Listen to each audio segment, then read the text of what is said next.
on the Black Sea, near the city of Yalta in the Crimea, is the meeting place of the leaders of Britain, Russia, and the United States, scene of the most successful international conference of the war. Levadia Castle, once the summer palace of Tsar Nicholas II. Here the Crimea Conference is to take place, and the surrounding countryside is busy with preparations. Military convoys bring necessary supplies.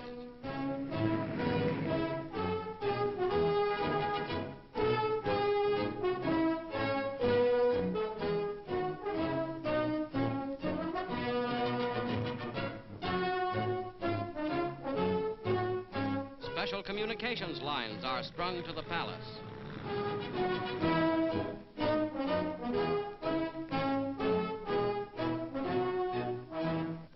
Under three flags at a nearby airfield, Russian officials headed by Foreign Secretary Molotov await the arrival of the British and American delegations.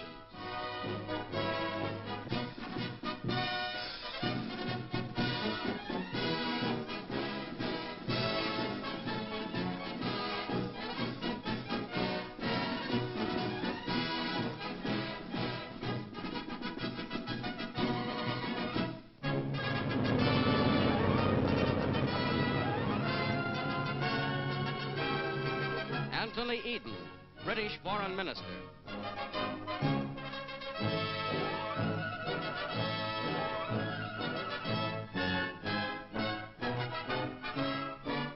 Edward Stettinius, United States Secretary of State.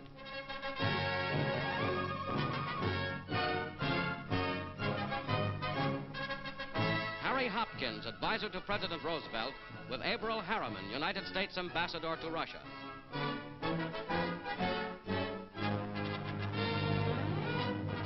And Winston Churchill, Prime Minister of Great Britain.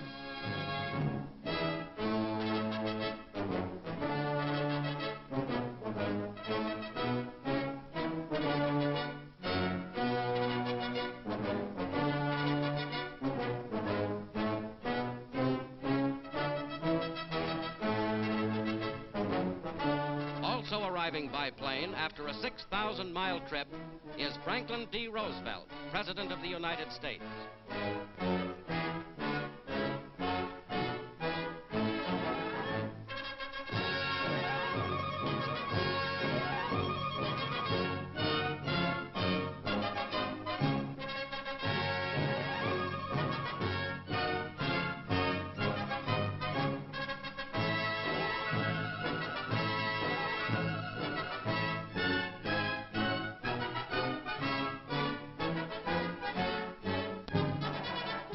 First of 8 days of day and night conferences at Levadia Castle begins with the arrival of distinguished participants.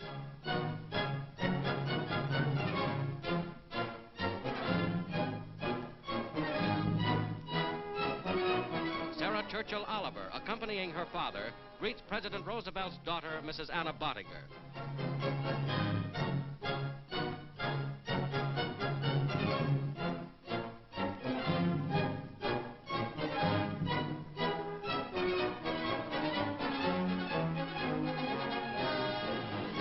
Marshal Joseph Stalin, Premier of the Soviet Union.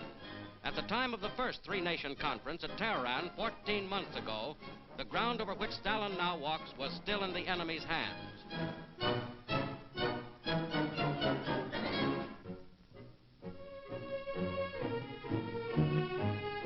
The three parties reach a firm accord on military and political points.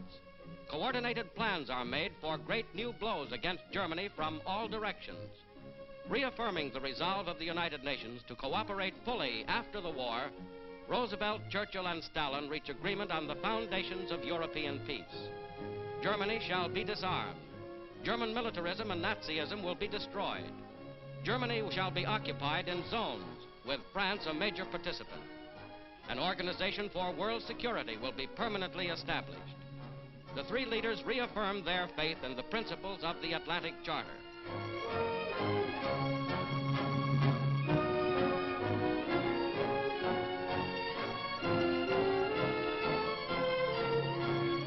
Moving outside, Sarah Oliver, Catherine Harriman, daughter of the American ambassador, and Mrs. Bottiger watch as the three leaders briefly interrupt their conference to pose for history-making pictures. Says the special communique signed by all three. Our meeting here in the Crimea has reaffirmed our common determination to maintain and strengthen in the peace to come that unity of purpose and of action which has made victory possible and certain for the United Nations in this war.